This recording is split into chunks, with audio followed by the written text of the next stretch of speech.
नमस्कार साथियों, मैं डॉक्टर कमलेश कुमार टांक आज पुनः आप लोगों के सामने एक नया वीडियो लेके आया हूँ और ये वीडियो है the evolutionary theory of the origin of state.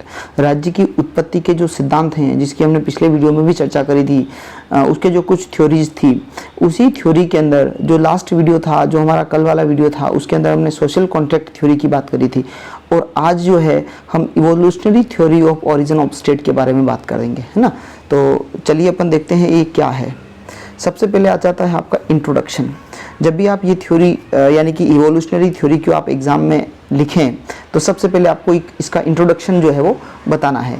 तो ये आपका इंट्रोडक्शन हो गया कि भाई इंट्रोडक्शन में क्या क्या चीज़ें अपने को लिखनी है। इंट्रोडक्शन में पहला पॉइंट जो आपका बनेगा वो है state is a historical growth, यानी कि ये जो इवोल्यूशनरी थ्योरी है ये राज्य को कैसे मानती है कि राज्य कैसे आया। जैसे कि सोशल कॉन्ट्रैक्ट थ्योरी ये मानती थी कि राज्य एक सोशल कॉन्ट्रैक्ट हुआ था और उसके परिणाम स्वरूप इसके रिजल्ट के तौर पर राज्य बाहर निकल कर आता है, जबकि इवोल्यूशनरी थ्योरी कहती है कि नहीं, ऐसा कोई एग्रीमेंट वगैरह नहीं हुआ था। ये कहती है कि राज्य जो है इतिहास के विकास का परिणाम है, मतलब एक हिस्ट्री से, इतिहास से ही धीरे धीरे चीज़ें बनती गई और एक दिन एक वो राज्य जो फॉर्मेट में आ गया, यानी कि एक ऐतिहासिक उदय का परिणाम, ऐतिहासिक ग्रोथ इसको मानती है, हिस्टोरिकल ग्रोथ मानती है कि state is a historical growth. ये बात ये वाली थ्योरी कहती है।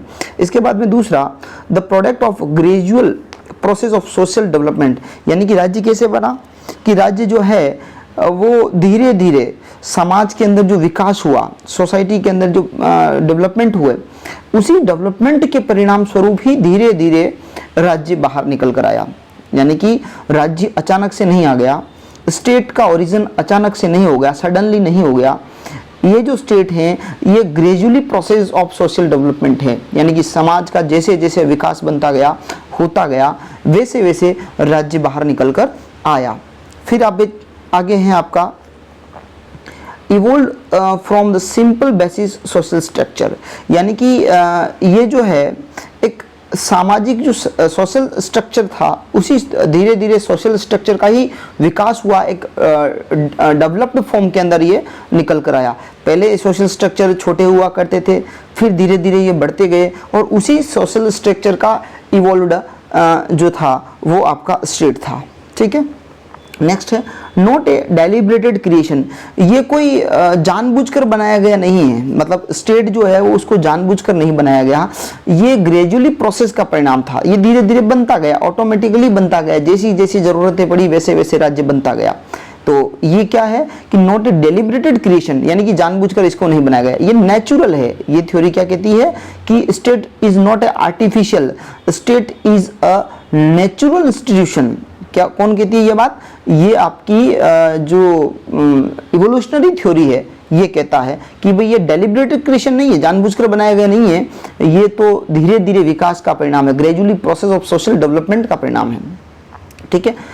Evolve over long period of time, और एक लंबा समय लगा इसको बनने के लिए। तो ये आपका इस तरह का इंट्रोडक्शन के जो ये 3-4 पॉइंट, आपको इंट्रोडक्शन में इन्हीं पॉइंटों को लिखना है, इससे ज़्यादा डिटेल में नहीं जाना है। इंट्रोडक्शन में ये 3-4 पॉइंट लिखने हैं। फिर आपके आते हैं theories on origin of the state. ये जो अलग अलग थ्योरियां हैं अपने जो भी हमने पढ़ी थी पिछली क्लासेस के अंदर, तो उसमें एक डिवाइन थ्योरी है, एक इवोल्यूशनरी थ्योरी है, एक सोशल कॉन्ट्रैक्ट थ्योरी है और एक पावर थ्योरी है। हमने सोशल कॉन्ट्रैक्ट थ्योरी की चर्चा कर ली है और आज हम चर्चा करने वाले हैं इस इवोल्यूशनरी थ्योरी के बारे में। तो इवोल्यूशनरी थ्योरी जो है वो क्या कहती है? State is the product of history, यानी कि राज्य जो है वो इतिहास का परिणाम है। It was form by the social evolution, यानी कि समाज की जो विकास, समाज का जैसे जैसे विकास हुआ वैसे वैसे राज्य बना है। ये डिवाइन थ्योरी एक अलग चीज़ है, हमें अभी इसको नहीं पढ़ना है। सोशल कॉन्ट्रैक्ट हमने पढ़ लिया है, पावर थ्योरी को भी अभी हम नहीं पढ़ेंगे। हमें इन दो थ्योरियों को पढ़ना है, जिसमें सोशल कॉन्ट्रैक्ट हमने पढ़ लिया है और एवोल्यूशनरी थ्योरी। एवोल्यूशनरी थ्योरी क्या कहती है कि state is a product of history, it was form by the social evolution. ठीक है। चलते हैं अपन आगे वाली स्लाइड के ऊपर। अब आगे वाली स्लाइड क्या कहती है? Aristotle believed that the state came into existence for the bare needs of men's life and continue to the exist for his good life. जो एरिस्टोटल है, जिसको हम फादर ऑफ पॉलिटिकल साइंस कहते हैं, ये एरिस्टोटल क्या कहता है कि भाई राज्य जो है एक व्यक्ति की जो आवश्यकताएं हैं, जो नीड्स हैं, उनके लिए आया है। राज्य कैसे आया है? व्यक्तियों को कुछ ज़रूरतें थी और ज़रूरतों के लिए उन्होंने एक ऐसे इंस्टीट्यूशन को बनाया, ठीक है, और वो एकदम नहीं बनाया, वो धीरे धीरे बना, ठीक है। और ये राज्य जो है वो बना हुआ है, आगे भी बना रहेगा। किस लिए बना रहेगा? गुड लाइफ के लिए, है ना, एक अच्छे जीवन के लिए, व्यक्ति के अच्छे जीवन के लिए राज्य का होना बहुत ज़रूरी है, ठीक है। तो एरिस्टोटल ऐसी बात मानता है कि Aristotle believe that state came into existence for the bare needs of man, यानी कि व्यक्ति की आवश्यकताओं के लिए राज्य आया है, उसके जीवन की जो भी चीज़ें हैं, उसको ज़रूरतें हैं, उसके लिए राज्य का निर्माण हुआ है। And continue to exist for his good life, और ये आगे भी बना रहेगा। किस लिए बना रहेगा? कि वो अपने जीवन को अच्छे से चला सके। यदि राज्य नहीं होगा तो व्यक्ति अपने जीवन को अच्छे से नहीं चला पाएगा। राज्य की उपस्थिति होना बहुत ज़रूरी है, ये बात आपका अरिस्टोटल भी कहता है। इसके बाद में नेक्स्ट पॉइंट क्या है? State is a result of slow and study development of the human society. राज्य जो है ये किसका परिणाम है? ये धीरे धीरे बना है, नियमित रूप से, स्थायी रूप से बनता गया। और ये जो स्थायी रूप से धीरे धीरे जो मानव समाज का जिस तरह से डेवलपमेंट हुआ, और उसी डेवलपमेंट के परिणाम स्वरूप आपकी सोसाइटी, आपका स्टेट निकल कर आता है, स्टेट बनता है, ठीक है। Next point, words pointed out that to trace origin of the state to one factor is wrong but it is a gradual realization of human nature, यानी कि किसी एक चीज को बता देना कि इस कारण से राज्य पैदा हुआ, ये शायद गलत होगा। यानी कि इसकी सीमा बांध देना, इसकी लिमिट बता देना कि बस इसी कारण से राज्य पैदा हुआ, नहीं। ये धीरे धीरे लोगों को जैसी जैसी आवश्यकताएं हुई वैसे वैसे राज्य बनता गया। ये सारी बातें इसके अंदर हमने देखी। चलते हैं अपन आगे। Main supporter of the theory, इसके ये जो इवोल्यूशनरी थ्योरी है, इस इवोल्यूशनरी थ्योरी को मानने वाले कौन कौन लोग हैं जो ये कहते हैं कि राज्य जो है इवोल्यूशनरी थ्योरी का परिणाम है। राज्य का जो उदय हुआ है, राज्य का जो ओरिजिन हुआ है, वो इवोल्यूशन के द्वारा हुआ है। इसमें कौन कौन है देखिएगा। एक तो है बर्गेश, एक मैक्लेवर, गार्नर, गेटेल, ये सभी नाम आपको लिखने हैं। बर्गेस है, मैक्लेवर है, गार्नर है, गेटेल है, और इनको अंडरलाइन करते हुए लिखना है। यानी कि ये लोग जो गार्नर, मैक्लेवर, गेटेल, बर्गेस, ये लोग कहते हैं कि राज्य इवोल्यूशन के द्वारा आया है, ऐतिहासिक हिस्टोरिकल ओरिजिन है राज्य का, ठीक है। तो ये कुछ इसमें ये लोग कहते हैं। इसको आप जब भी एग्जाम में लिखो तो अंडरलाइन करना। फिर आता है state started out A imperfect beginning through the crude but improving form of the manifestation, यानी कि राज्य जब शुरुआत हुआ था तो ये पूर्ण नहीं था, परफेक्ट नहीं था, इसकी शुरुआत परफेक्ट रूप से नहीं हुई थी, ये अशुद्ध था, गलत था। मतलब धीरे धीरे इसमें इम्प्रूवमेंट आया और अभी आज जो है वो उसी गलतियों से सुधरा हुआ राज्य है। यानी कि स्टेट स्टार्टेड आउट ए इम्परफेक्ट बिगिनिंग, जब शुरू हुआ था उसमें पूर्णता नहीं थी, वो उस पीक पर नहीं था, एपेक्स पर नहीं था, लेकिन धीरे धीरे जब इसमें सुधार हुआ तो वो एपेक्स पर पहुंचा, उसमें पूर्णता आई, परफेक्टनेस आया। State arose from many sources and under various condition and emerge almost imperceptibly. चलते हैं अपन अगले वाले पॉइंट की तरफ। देखो ये तो सारा जो मैंने अभी ये 4-5 पॉइंट हैं, जैसे कि कौन कौन से पॉइंट है देखिएगा। ये यहीं से अपने इंट्रोडक्शन वाला जो हिस्सा है ना, इसी में आपको इंट्रोडक्शन में ये आपका 1 नंबर पॉइंट है, ये आपका 2 नंबर, ये 3 नंबर, ये 4 नंबर, ये 5 नंबर, इस तरह के ये पॉइंट है। 5 नंबर हो गए। इसके बाद में फिर अपन चलते हैं आगे, तो ये आपका 6 नंबर पॉइंट है, ये आपका 6 नंबर पॉइंट है, ये आपका 7 नंबर पॉइंट है, ये आपका 8 नंबर पॉइंट है। इसके बाद और चलते हैं अपन आगे, तो ये आपका 9 नंबर पॉइंट है, ठीक है। ये 10 और ये 11, ये 11 ही जो पॉइंट मैंने अभी आपको बताए, ये 11 ही पॉइंट आपको इंट्रोडक्शन के अंदर लिखना है। ये इंट्रोडक्शन में 11 हैं तो 11 में से कम 7-8 तो आपको याद रहने ही चाहिए। तो ये 11 तो हो गया आपका इंट्रोडक्शन में आ जाएगा।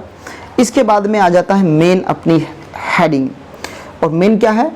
Factors contributing in the origin and development of the state, यानी कि राज्य का जो ओरिजिन हुआ है, इसके लिए कौन कौन से कारक हैं, कौन कौन से फैक्टर्स हैं जो कंट्रीब्यूट करते हैं राज्य के उदय को लेकर, राज्य के इवोल्यूशन को लेकर, कौन कौन से कारक हैं जो राज्य को पैदा करते हैं और राज्य का ओरिजिन करते हैं। तो सबसे पहला इन्होंने बताया है किनशिप, ये मैंने क्लासों में भी आपको बताया है।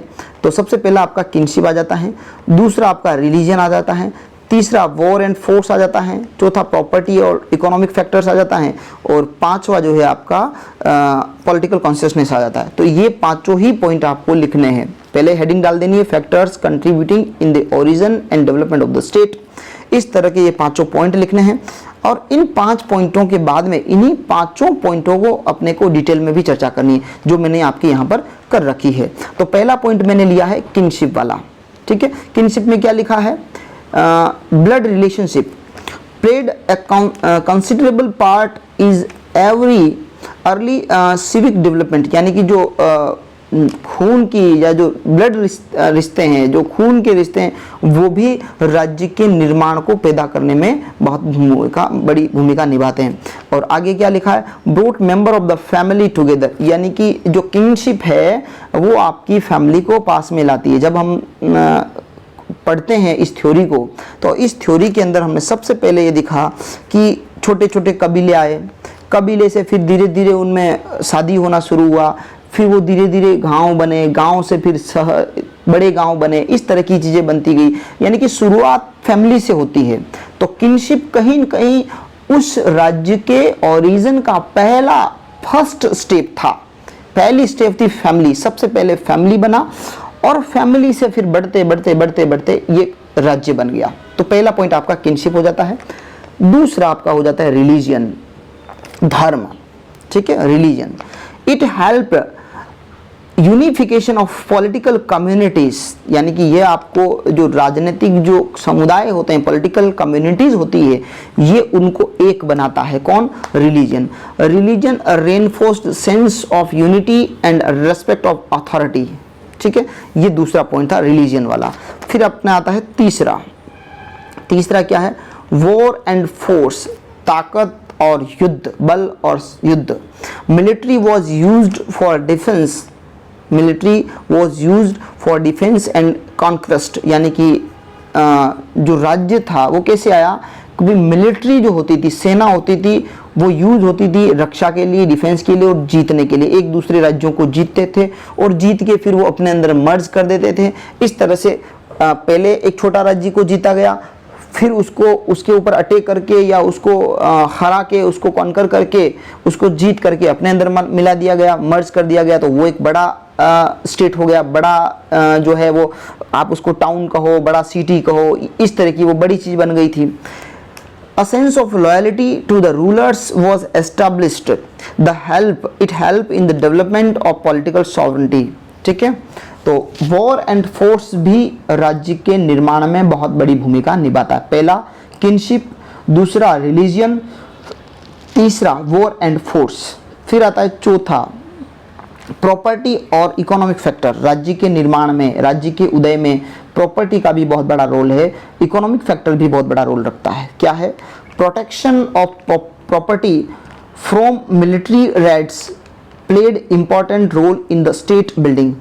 जब इस तरह के मिलिट्री अटैक्स होते थे, तो जब लोगों की प्रॉपर्टी को लॉस होता था, तो इसलिए भी लोगों ने राज्य को बनाने का प्रस्ताव रखा। या हमेशा नहीं कह सकते, लेकिन हम ये कह सकते हैं कि प्रॉपर्टी और इकोनॉमिक फैक्टर भी कहीं न कहीं राज्य को बनाने में एक महत्वपूर्ण भूमिका रखते हैं। हमने वो थ्योरी पढ़ी थी, सोशल कॉन्ट्रैक्ट थ्योरी। इसमें जब हमने रूसो को पढ़ा था, तो रूसो ने कहा था कि राज्य क्यों आया, कि राज्य इसलिए आया कि जैसे ही प्राइवेट प्रॉपर्टी पैदा हुई और प्राइवेट प्रॉपर्टी की रक्षा के लिए राज्य आया, और उसके लिए राज्य के लिए सभी लोगों ने कॉन्ट्रैक्ट कर लिया था। तो कहीं न कहीं रूसो की बात यहाँ पर साबित हो जाती है कि जो प्रॉपर्टी है वो भी कहीं न कहीं राज्य के उदय के लिए एक महत्वपूर्ण भूमिका निभाती है। फिर आता है अगला वाला पॉइंट, पॉलिटिकल कॉन्शियसनेस, यानी कि राजनीतिक जागरूकता, पॉलिटिकल चेतना, यानी कि पॉलिटिकल कॉन्शियसनेस जो लोगों के अंदर आई। और जब पॉलिटिकल कॉन्शियसनेस आई लोगों के अंदर, तो उन्होंने कहा कि हमें कोई एक ऐसे इंस्टीट्यूशन का ज़रूरत है जो हमारे भावों को, हमारे पॉलिटिकल जो चीज़ें हैं उनको समझ सके। तो इसके अंदर क्या है देखते हैं, the awareness to have a common authority to meet certain common ends help and state building, यानी कि लोगों के प्रति जो कुछ कॉमन अथॉरिटी बनाना चाहते थे ताकि वो एक अपनी जो राज्य है उसका वो निर्माण कर सके। तो पॉलिटिकल कॉन्शियसनेस कहीं न कहीं राज्य के निर्माण में एक बहुत बड़ी भूमिका निभाता है। अब चलते अपन सीधा कंक्लूजन के ऊपर। कंक्लूजन में ये लिखना ही है आपको। कंक्लूजन में क्या है कि no single factor is responsible for the state building. हमने यहाँ देखा है कि कोई एक फैक्टर नहीं है राज्य के उदय का, बहुत सारे अलग अलग फैक्टर हैं जिनसे मिलकर राज्य बना है, किसी एक फैक्टर से राज्य नहीं बना है, ठीक है ना। It is result of evolutionary process in which kinship, religion, property, force and consciousness people are main factors. ये consciousness of people are main factor, यानी कि कोई एक कारण नहीं है कि राज्य इस वजह से पैदा हुआ। राज्य के पैदा होने में, राज्य के ओरिजिन होने में बहुत सारे कारण हैं जिसका हमने जिक्र किया है। किनशिप है, रिलीजन्स हैं, प्रॉपर्टी है, फोर्स एंड कॉन्शियसनेस है, ये सभी चीज़ें, ठीक है। इसके बाद में the state is a natural growth over a long period of time. The state जो है वो नेचुरल ग्रोथ है, जैसा कि हमने कल वाले वीडियो में हमने देखा था, जो सोशल कॉन्ट्रैक्ट थ्योरी पढ़ी थी उसमें हमने कहा था कि state is a man made institution, ये हमने पढ़ा था। जबकि इवोल्यूशनरी थ्योरी क्या कहती है कि state is a natural growth over a long period of time, यानी कि नेचुरल इंस्टीट्यूशन है, ये प्राकृतिक है, ये धीरे धीरे बना है। मेन मेड का मतलब तो लोगों ने एग्रीमेंट करके बना दिया, और नेचुरल का मतलब वो एकदम किसी लोगों ने एग्रीमेंट नहीं किया, वो धीरे धीरे एक विकास का, डेवलपमेंट का परिणाम था। तो आज हमने इस थ्योरी को पूरा पढ़ा। एक बार हम पुनः इस थ्योरी को देख लेते हैं। आपको एग्जाम में कैसे लिखना है, सबसे पहले आपको इंट्रोडक्शन लिखना है। जैसे ही प्रश्न आता है आपके एग्जाम में कि evolutionary theory of the origin of state बताइए, तो आपको सबसे पहले इंट्रोडक्शन लिखना है। और इंट्रोडक्शन में ये जो पॉइंट्स मैंने आपको बता रखे हैं, ये चारों पांचों पॉइंट, इन चार जो 10-11 पॉइंट मैंने आपको अभी बताए हैं, ये सारे पॉइंट आपको एज इट इज़ लिखने हैं। इसके बाद में आपको ये वाली हेडिंग डालनी है कि factors contributing in the origin of the development of the state, और उसमें ये 4-5 जो चीज़ें हैं ये डालनी है। इन्हीं को वापस आगे हमें डिटेल में लिखना है, और डिटेल में भी मैंने बहुत शॉर्ट आपका बिल्कुल कीवर्ड निकाल के लाया हूं मैं आप लोगों के लिए। तो ये आपका एक पेज आपका ये हो जाएगा, और फिर कंक्लूजन वाला आपका आधा पेज ही हो जाएगा। तो मोटा मोटा जो है 3 चीज़ें आपकी यहाँ बाहर निकल कर आ रही हैं। सबसे पहले इंट्रोडक्शन आ जाएगा, फिर इसका मेन बॉडी आ जाएगा जिसमें हमें ये लिखना है। मेन बॉडी के अंदर आपकी ये चीज़ आ जाएगा, ये सारी चीज़ें मेन बॉडी का हिस्सा हो जाएगी, और फिर आपका जो है वो कंक्लूजन हो जाएगा। तो इस तरह से आज हमने इस थ्योरी को हमने पढ़ा, सोशल कॉन्ट्रैक्ट थ्योरी को न, सॉरी, अपन ने इवोल्यूशनरी थ्योरी को पढ़ा है। तो आज हम इस इवोल्यूशनरी थ्योरी को अच्छे से समझ चुके हैं। तो आई होप आपको ये वीडियो थोड़ा पसंद आया होगा। इसको अच्छे से देखना, और इसको पूरे से अच्छे से इसको देख के बिल्कुल एग्जैक्टली आपको अच्छे से करना है इसको, ठीक है। चलिए, धन्यवाद।